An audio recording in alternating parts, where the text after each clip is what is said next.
ചില ദേശക്കാരുടെ ചില രുചികൾ എല്ലാവർക്കും ഒരുപോലെ ഇഷ്ടമാണ്. അങ്ങനെ കോട്ടയംകാരുടെ പല രുചികളിൽ ഒരു പ്രത്യേക രുചിയാണ് എല്ലുകറിയും കപ്പയും. മാത്രമല്ല എന്നോട് പലരും റിക്വസ്റ്റ് ചെയ്ത ഒരു കോമ്പിനേഷനും കൂടിയാണ്. അപ്പോൾ എൻ്റെ കൂട്ടുകാർക്കെല്ലാം മിസ് ആൻഡീസ് ഫുഡ് നോട്ട്സിൻ്റെ ഈ എപ്പിസോഡിലേക്ക് വളരെ സ്നേഹപൂർവ്വം സ്വാഗതം. നിങ്ങൾക്കായി ഇന്ന് ഞാൻ തയ്യാറാക്കി കാണിക്കുന്ന എല്ലുകറിയും കപ്പയും. അപ്പോൾ നമുക്ക് സമയം കളയാതെ ആദ്യം കപ്പ വേവിക്കുന്നതും അതിനുശേഷം എല്ലുകറി വയ്ക്കുന്നതും നോക്കാം. അത് ഞാനിങ്ങനെ ചെറുതായിട്ട് അരിഞ്ഞ് വെച്ചിട്ടുണ്ട്. എങ്ങനെ അരിഞ്ഞാലും കുഴപ്പമില്ല, പക്ഷേങ്കിൽ അത് ഏകദേശം ഒരുപോലെ അരിയണം, എങ്കിലേ അത് ഒരുപോലെ വേഗത്തുള്ളൂ. വെള്ളം വെച്ചിരുന്നതാണ്, അത് ഓൾറെഡി തിളച്ചിട്ടുണ്ട്. ഇതിപ്പോൾ നല്ല ക്ലീൻ വെള്ളത്തിനകത്ത് ഇരിക്കുന്നതാണ്. അപ്പം ഞാനിത് ഈ തിളയ്ക്കുന്ന വെള്ളത്തിലേക്ക്, വെള്ളം തിളയ്ക്കണമെന്നില്ല, നല്ല ചൂടായാൽ മതി, അതുവരെ ഞാനൊന്ന് അടച്ചു വയ്ക്കാം. വീട്ടിൽ തയ്യാറാക്കുന്ന ഭക്ഷണമാണ് എപ്പോഴും നല്ലത്. അതുകൊണ്ട് വീട്ടിൽ തന്നെ ഭക്ഷണം തയ്യാറാക്കുക. Home food is the best food, so cook at home. ഏകദേശം ഒരു 3/4 ഭാഗത്തോളം വെന്തിട്ടുണ്ട്. ഇപ്പം വെള്ളത്തിനകത്തേക്ക് തന്നെ കുറച്ച് ഉപ്പിടണം. അപ്പോൾ ഉപ്പിട്ടൊരു 2-3 മിനിറ്റ് ഒന്ന് തിളച്ചു. അപ്പോൾ നമുക്ക് ഈ വെള്ളം ഊറ്റണമല്ലോ. ഇത് കുറച്ചേ ഉള്ളതുകൊണ്ട് ഞാൻ ഇങ്ങനെ ഊറ്റി വേറൊരു പാത്രത്തിനകത്തോട്ടങ്ങ് ഇടാം. അതല്ലെങ്കിൽ നമ്മുടെ സ്ട്രെയിനറിനകത്തോട്ടങ്ങ് ഒഴിച്ചു കൊടുത്ത് കപ്പ ഊറ്റിയെടുത്താൽ മതി, അല്ലെങ്കിൽ വാർത്തെടുത്താൽ മതി. ഇനി ആ പാത്രത്തിലേക്ക് തന്നെ നമുക്ക് ഈ കപ്പയൊന്ന് തിരിച്ചിടാം. നല്ലപോലെ ഇച്ചിരി വെളുത്തുള്ളിയാണ് വേണ്ടത്, അത് ചെറുതായിട്ട് അരിഞ്ഞിടണം.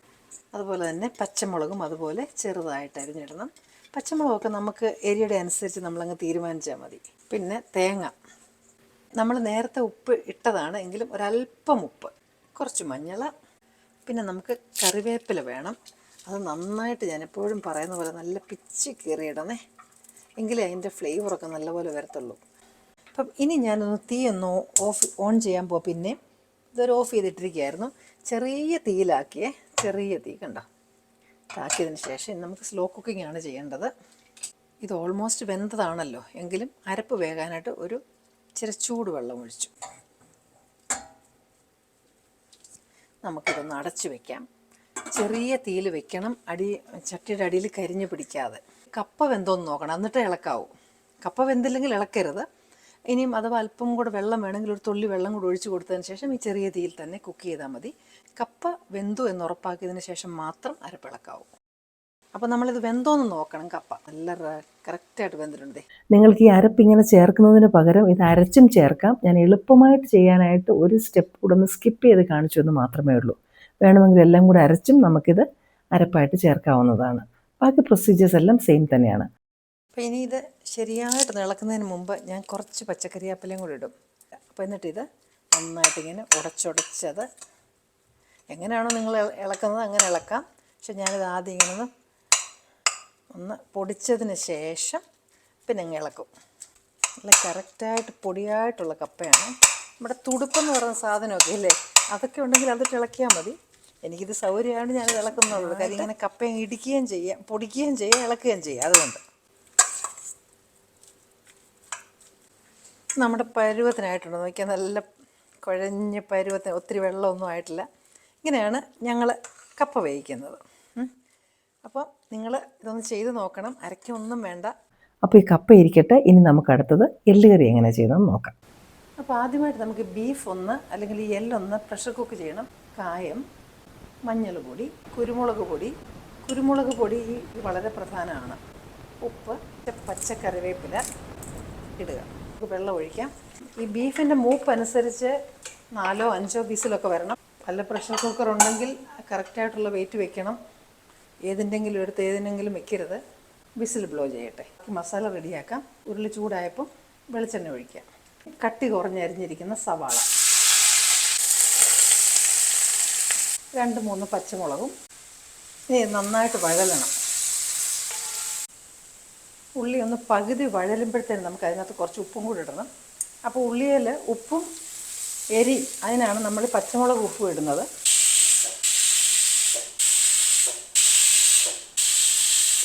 അഞ്ച് വിസിൽ വന്ന് ഞാനതിൻ്റെ തീ ഓഫ് ചെയ്തിടുകയാണ്. അപ്പോൾ അതങ്ങനെ കരിയാതെ ഇങ്ങനെ ഉള്ളി നമുക്ക് വഴന്ന് കിട്ടണം. ഇഞ്ചിയും വെളുത്തുള്ളിയും കൂടി ഇടാം. അപ്പോൾ ഇനി അതും കൂടെ ഒന്ന് വഴറ്റണം. 1-2 ഫ്രഷ് കറിവേപ്പിലയും കൂടെ നമുക്കിടാം. അപ്പോൾ ആ ഇഞ്ചിയും വെളുത്തുള്ളിയും നമ്മളിട്ടത് ഒന്ന് വാടിയപ്പോൾ നമുക്ക് കട്ടി കുറഞ്ഞരിഞ്ഞ തക്കാളി ഇടാം. ഇപ്പം തക്കാളി നന്നായിട്ട് വഴന്നിട്ടുണ്ട്. ഞാൻ 2 കിലോയ്ക്കുള്ളതാണ് ചേർക്കുന്നത്. നിങ്ങൾക്ക് 1 കിലോയ്ക്കുള്ള ഇൻഗ്രീഡിയൻസ് ഞാൻ തന്നേക്കാം. അതിനകത്തേക്ക് മല്ലിപ്പൊടി, നമുക്ക് മുളക് പൊടി, ചതച്ച പെരുംജീരകം പൊടി ഉണ്ടെങ്കിൽ നിങ്ങൾക്കിടാം. അപ്പോൾ ഈ മസാലയെല്ലാം ഒന്ന് റോസ്റ്റ് ആവണം. ചെറിയ തീയിൽ വെച്ചിട്ട് ഈ മസാലയൊന്ന് റോസ്റ്റ് ആക്കിയിട്ട് നമുക്ക് ആവശ്യമുള്ള കളറ് വരാനായിട്ട്. പിന്നെ ഗരം മസാലപ്പൊടി, അതൊക്കെ വീട്ടിൽ പൊടിച്ചതാണ്. മഞ്ഞൾ പൊടി, അല്പം കായപ്പൊടി. ഈ മസാല ഒന്ന് നല്ലപോലെ വഴറ്റണം. ഇത് കരിഞ്ഞു പോകാതെ നോക്കണം. ചെറിയ തീയിൽ വേണം വഴറ്റാൻ. പ്രഷർ കുക്ക് ചെയ്ത് വെച്ച എല്ലിവിടെ റെഡിയായിട്ട് ഇരിപ്പുണ്ട്. നമുക്കതിനെ അതിനകത്തേക്ക് ഒഴിക്കാം.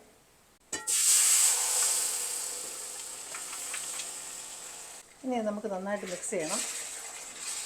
അപ്പോൾ ഈ കുരുമുളകിൻ്റെ കളറും അതുപോലെ തന്നെ ആ മൂത്ത മസാലയുടെ കളറും കൂടെയാണ് ഇതിന് കളർ നന്നായിട്ട് വരേണ്ടത്. അപ്പം ബീഫ് നന്നായിട്ട് വെന്തില്ല എങ്കിൽ ആവശ്യമുണ്ടെങ്കിൽ അല്പം ചൂടുവെള്ളം കൂടി ഒഴിച്ച് നമുക്ക് വേവിക്കാം. വെന്തങ്ങ് ഉടഞ്ഞു പോകരുത്. അങ്ങനെയാണെങ്കിൽ കറി വല്ലാത്ത ഒരു പരുവത്തിലായി പോകും. എല്ല് കറി ഇനിയും ഈ വെള്ളത്തിനകത്തോടെ മസാലയ്ക്കകത്ത് കിടന്ന് ഇത് നന്നായിട്ട് ഈ ചാറും കഷ്ണവും എല്ലാം കൂടി ഇൻകോർപ്പറേറ്റ് ചെയ്ത് കഴിഞ്ഞാൽ സൂപ്പർ കോട്ടയം സ്റ്റൈൽ എല്ല് കറി റെഡിയാവും. ഇനി ഇതിനൊന്ന് കടുക് വറുത്തിടണം. അത് മാത്രമേ ബാക്കിയുള്ളൂ. അപ്പോൾ ഇത് നന്നായിട്ട് തിളച്ച് ചേരട്ടെ. കപ്പയും എല്ലുകറിയുമാണ് പ്രധാനം. പിന്നെ ഇത് ചോറിൻ്റെ കൂടെ കഴിക്കാം, നല്ല പൊറോട്ടയുടെ കൂടെ കഴിക്കാം, ചപ്പാത്തിയുടെ കൂടെ കഴിക്കാം, എന്തിൻ്റെ കൂടെയും കഴിക്കാവുന്ന ഒരു നല്ല കറിയാണ് എല്ലുകറി.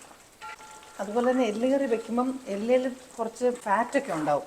അതെല്ലാം എടുത്തങ്ങ് കളയരുത്. പക്ഷേ എല്ലുകറി വെക്കുമ്പോൾ അതിനകത്ത് കുറച്ച് നെയ്യും കൂടെ ഉണ്ടെങ്കിലേ കൊള്ളാവും. അതുകൊണ്ടാണ് നല്ല എണ്ണ ഇങ്ങനെ തെളിഞ്ഞ് കിടക്കും ഈ കറിക്ക്.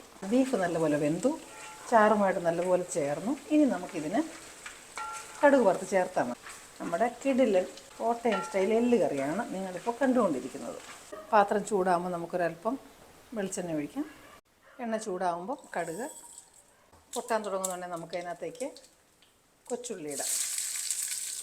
ഒന്ന് ലൈറ്റ് ബ്രൗൺ കളറായി വന്നാൽ മതി. കറിവേപ്പിലയും കൂടി ഇടാം. ഉള്ളി ഓൾറെഡി റോസ്റ്റായി. അപ്പോൾ ഞാൻ തീ അങ്ങ് ഓഫ് ചെയ്യാം. ബാക്കി ചൂടിനകത്തത് വറുത്തോളും. അപ്പം നമുക്ക് കടുക് വറുത്തത് ഇതിനകത്തോട്ട് ഇട്ട് കൊടുക്കാം. ഇത് മിക്സ് ചെയ്ത് കഴിഞ്ഞാൽ എല്ലുകറിയുടെ പരിപാടി എപ്പിസോഡ് ഇവിടെ അവസാനിക്കുകയാണ്. കപ്പ വേവിച്ചതും എല്ലുകറിയും രണ്ടും ചെയ്ത് കാണിച്ചു. ഈ കോമ്പിനേഷനായിട്ട് രണ്ടും കൂടെ നിങ്ങൾക്ക് ചെയ്ത് നോക്കാവുന്നതാണ്. ചെയ്ത് നോക്കണേ. ഇനി നിങ്ങൾക്ക് ഇഷ്ടപ്പെടുന്ന മറ്റു നല്ലൊരു റെസിപ്പിയുമായിട്ട് വീണ്ടും ഞാൻ എത്തും. Till then I M signing off and you stay safe.